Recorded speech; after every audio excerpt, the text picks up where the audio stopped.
And therefore, since it does a little bit better statistically significant, then the government says, well, you can take it. Well, how many times have you gone to the doctor and the doctor has told you, well, I am going to give you this pill, and a placebo would improve your situation in 25% of the cases. The pill will improve the situation maybe in a 35% of the cases. Or in other words, it turns out that even ignoring the side effects, the impact of a lot of the medicines that we take are relatively minor from my own perspective.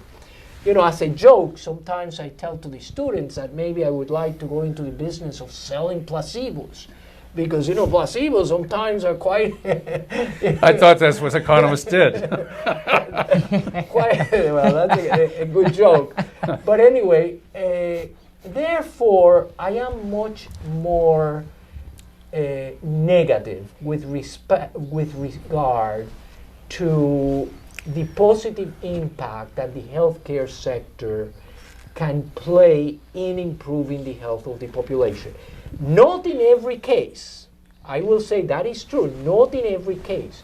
But that we really have to confront what is the impact that some of our medicines has upon our health. Okay, well, let's get down to cases here. First of all, don't steal your own thunder. I mean, advertising is part of the market, and the big pharma invests billions in advertising. Right. So that's part of your information system. What are you really coming down to here?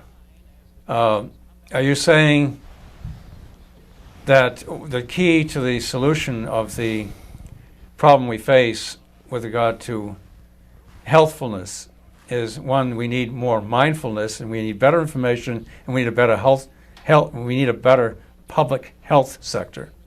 Are you coming down to that? And how do your recommendations differ from those of your colleagues? All right, because you see, it gets back to the previous issue that we discussed.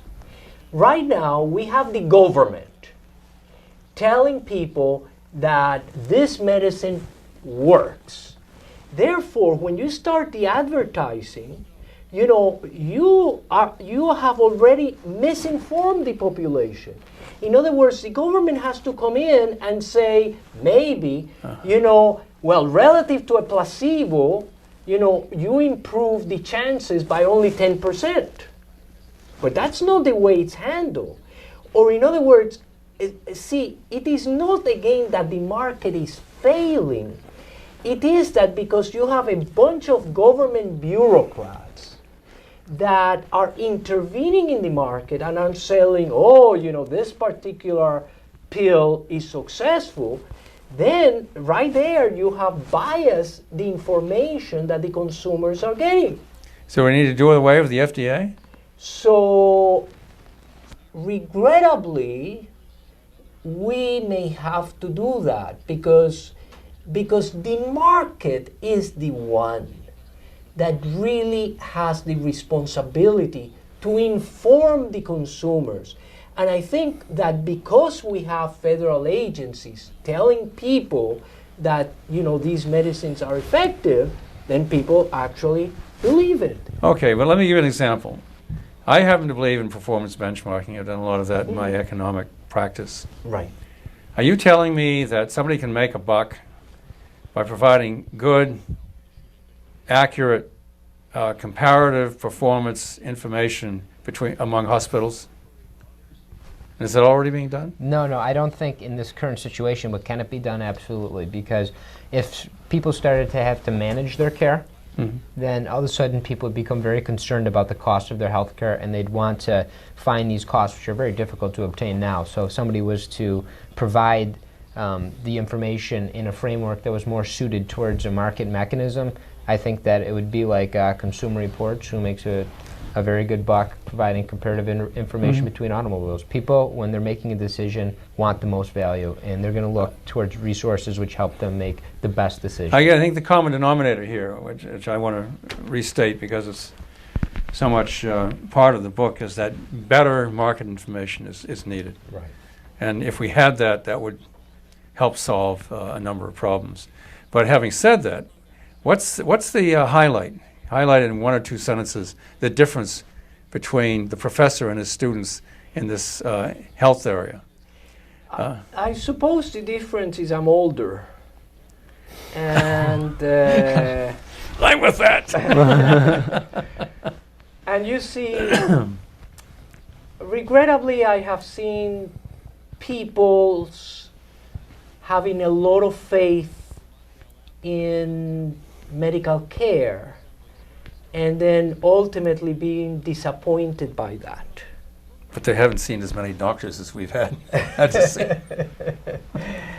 Whereas I think the younger generation, which of course has a strong belief in science and so on and so forth, but the younger generation, from my point of view, doesn't realize that the medical profession as a modern profession is something that is relatively new.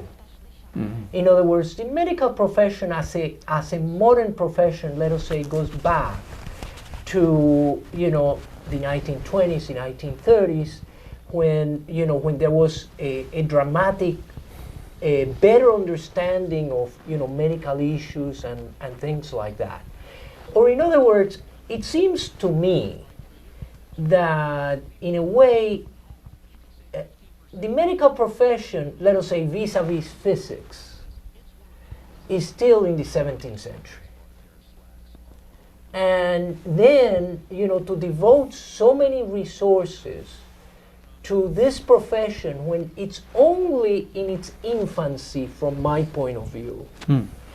That's an perspective I haven't heard until now. You know, it is a mistake. In other words, we have too much faith. I mean, let me give you some current examples of this.